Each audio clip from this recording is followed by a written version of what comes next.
God.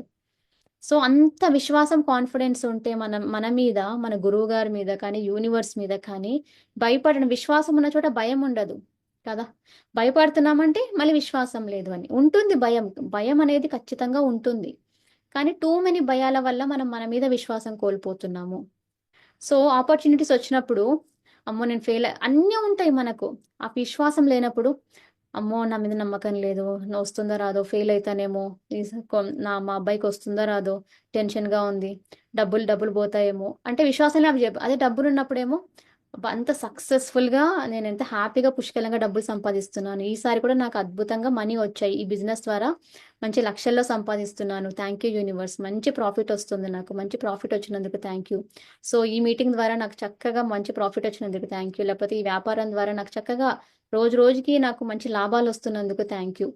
Same వ్యక్తుల challenges ఉంటాయి. కానీ అది బిలీవ్ చేయడం వల్ల వాళ్ళకేంటంటే భయం ఉంటుంది. కానీ భయానికి ఎనర్జీ ఇవ్వకుండా ఇట్లా వెళ్ళడం వల్ల వాళ్ళ హీలింగ్ పవర్ అనేది పనిచేసి మంచి లా ఆఫ్ అట్రాక్షన్ ప్రకారం అట్రాక్ట్ చేస్తుందన్నమాట అనుభవాలను.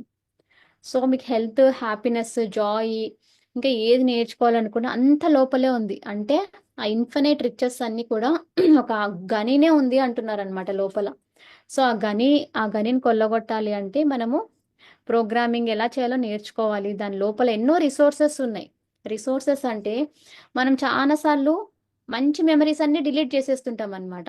ఓన్లీ మనకేదైతే అవసరం లేదో చెత్త మెమరీస్ అన్నీ, ఓన్లీ బాధపడిన మెమరీస్ లేకపోతే మనకు అవే మెమరీసే పెట్టుకోవడం వల్ల ఏమవుతుంది అంటే, నిజంగంటే మనం ఎన్నో సాధించింటాం. మన గురించి మనం ఎంతో ప్రౌడ్‌గా ఫీల్ అవ్వాల్సింది పోయి, కౌంట్ ద బ్లెస్సింగ్స్ అంటాం. కౌంట్ ద బ్లెస్సింగ్స్ అంటే ఎప్పుడూ ఈ క్షణంలో ఫుడ్ లేకపోయినా సరే మనము ఆ బ్లెస్సింగ్స్‌ని కౌంట్ చేసుకుంటే నెక్స్ట్ క్షణమే మనకెవరో ఒకరొచ్చి ఫుడ్ ఇస్తారు.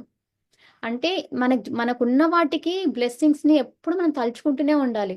ఆహా! ఇంట్లో ఉంటున్నందుకు, ఇంత బాగా గడుపుతున్నందుకు ఎంతో థాంక్ యూ.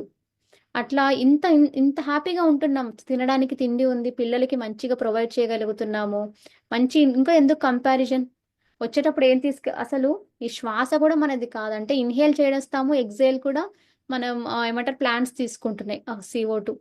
అంటే ఏది శాశ్వతం మై డియర్ ఫ్రెండ్స్. అందుకే యోగీశ్వర్లకు అంతా తెలిసే వాళ్ళు చాలా నిరాడంబర జీవితం గడుపుతారు.